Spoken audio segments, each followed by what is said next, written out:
So I just want to introduce our inline scientists, Jinxing, Jiang and Tian Zhang. They are very nice, would be your next, for the new binline, support. And as you Mark say, right, the crystallography going to, you know, uh, no, am I right? No, something right. Are you looking for No, the I'm going to pointer? the pointer, You right? should find that in the lower left. Yeah, I'm in the different. So you can see the IDB and IDD would be the new hatch after upgrade. But then, as Binghua mentioned, right, in the long, 2026 one will be operated on the ID1 line. So which means it will be focused on the 15 IDD. So for those of you have never been a synchrotron, why you use the synchrotron for small molecule? Here's a couple of reasons you want to do it, because the synchrotron have a more intense flux and a short wavelength, right? Can reduce absorption and, can do some in situ study. And the more highly, monochrome beam, and there is no alpha-1, alpha-2 spreading. And also it's very important, it's a tunable energy, right? Very important because they can do they can do the experiment which cannot be done at the lab source. And also, the X-ray source is a pulse. So you bring the some time resolution to study time result experiment for for the single crystal diffraction. And also since it's a very intense flux, right? You would get a fast data collection less than 5 minutes because of the new advance, the data, the detector technique. So here is a one sample, right? Always try to use from the I use the Harvard, Xiaoliang, because they use a 100 micron crystal size. They collect at home and compare collect at a synchrotron at our binline.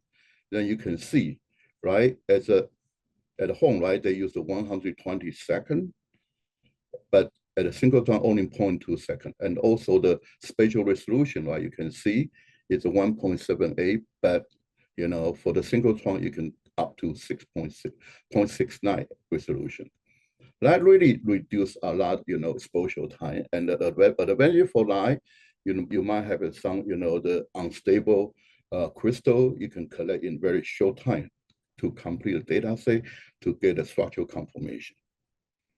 So what happened after we, upgraded? So you probably already see, but you can see in IDD, it actually associated with 15 ID1 line, right? You can see the binline spec, 5.70 keV, and you're going to have a multi-layer monochromic meter, and it will be focused on the high energy diffraction, structural dynamics, and under extreme condition, very high, low temperature, high pressure, and do some, new initiative, small molecule crystallography.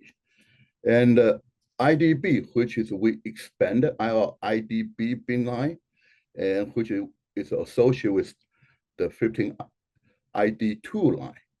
Then the energy range would be 3.5 to 31.5 keV. And pretty much we focus on the mail-in service, which will be remote data collection, and also the diffraction amount of fine structure below 5 keV, and the ultra low temperature single crystal diffraction less than 2K.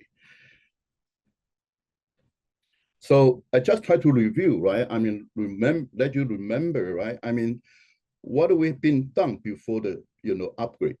We have been done the quantum crystallography, right? And what kind of information they can get, right? It's actual intermolecule interaction energy, electrostatic potential of the molecule, and atomic charge, bonding information, and also characterization of the hydrogen bond. And nowadays, right, pretty much people go to fit the experimental wave function.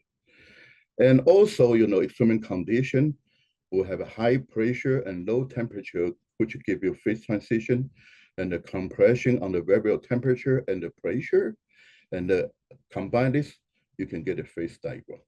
Of course, I mean, since we have a high-tech, being focused, CRO and the KB mirror, then we can do the micro crystal diffraction, and we can go to fast data collection and the small size of the crystal. And also, we continue our photon crystallography and study the transition state, right? And study the non-equivalent, the molecule structural conformation from the non-equivalent state. And also right now become more popular. It's called the resonant diffraction. Also, you can call the diffraction of fine structure DAF, right? I mean DAFS, because you can, to the energy, X-ray energy, you can identify the similar Z, the atomic number, right, given at the crystallography site in the molecule. Or you can vary the energy to fit the absorption spectrum, use the diffraction data, collect single diffraction data to fit the absorption spectrum and determine the oxidation state of the element. And very important, it only can be done at a synchrotron. And also structural dynamics, you can start the real-time environment. You can see the absorption gas. You can see the in the vacuum, and also we still continue with the 3D delta PDF. Since we get a new detector, then will be more. We'll have a full energy threshold, can be more help on this study. But for the new add technique, right? For the after APS upgrade, so we have to develop the serial crystallography, small molecule crystallography, and the inline spectroscopy combined with the X-ray, single crystal diffraction, and also the resonant and DAF below the 5 keV, especially, very important in the ID1, ID2 line. We have a mail-in service and also remote data collection for those people cannot come in with some financial difficulty. Then you can still use the synchrotron user facility like a ChemMatCARS to collect some data. And also we are developing ultra low temperature for single crystal different around 2K, which will be more interesting for the magnetic material group. So this is what's new for the us. So continue, we have a diamond average cell, right? We have an open liquid helium and open liquid nitrogen flow. Then we're going to add the hex pole, right, for the alignment of the ultra low temperature. And we're going to have a heat gun, can raise the temperature for the simple environment to the 700 K. And after N helix, right, the range is 28 to 300 K. I want to bring here is this is a compressor for the gas cylinder. So that means that we can reduce the heating consumption. So we can make the low temperature become available for all the user if you need it. And also coil, new coil string, since we have an old, very old the coil string, right? So we update our coil string in this moment. And also we have a low bar for the mail-in service. And the people ask, do we have a glove box? Yes, we just purchased a new glove box already set up and function properly. And also we are trying to update our environment cell control cell system and to continue collecting data under the pressure, under the gas and liquid and humidity and the vacuum. So this is a simple delivery system for the serial crystallography, and we have been testing, and we are debating, do we need to develop some, the jet system for the serial crystallography, but with the HPLC and the fixed target already been tested and we are very happy for that. And also inline spectroscopy, and a lot of users, like before the shutdown, right, before the APS upgrade, we have a kickoff meeting. and people bring out, so can we have some inline spectroscopy combined with the X-ray diffraction data? That's the one thing we are working on it. So we have absorption spectroscopy, then we purchase the Raman spectroscopy and try to make everything, into the online, go to in the X-ray and to help the user need.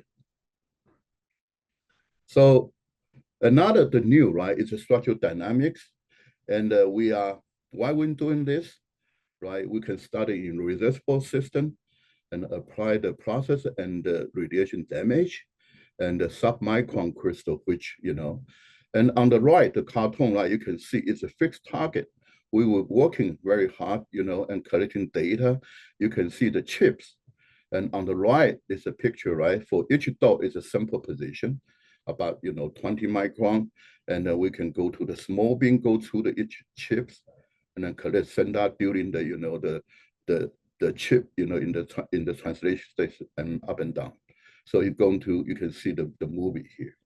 So, and the new detector, right? That's a very very helpful, because the full threshold hole, we not only can get a quick data collection, since they can go to the 4 kilohertz, but they have full threshold hole, and also it's very good. We're going to test on the charge density wave, and should be we'll see how the data improve. And we'll also have a new laser system and chopper and low runner system. So this is a mail-in, right? So we're going to send you the mail kits, the simple simple mounting system, and then you're going to load the sample and register on our website, and then we're going to put in the robot. Then either you can come here, do the data collection, or you can do the remote data collection from home. Okay, take home message, right? In phase 1, you can see we can continue this, technique, and will be on the ID1, and phase 2 will be on ID2 focus on. I don't want to mention too much, but we can discuss in our break section. Thank you.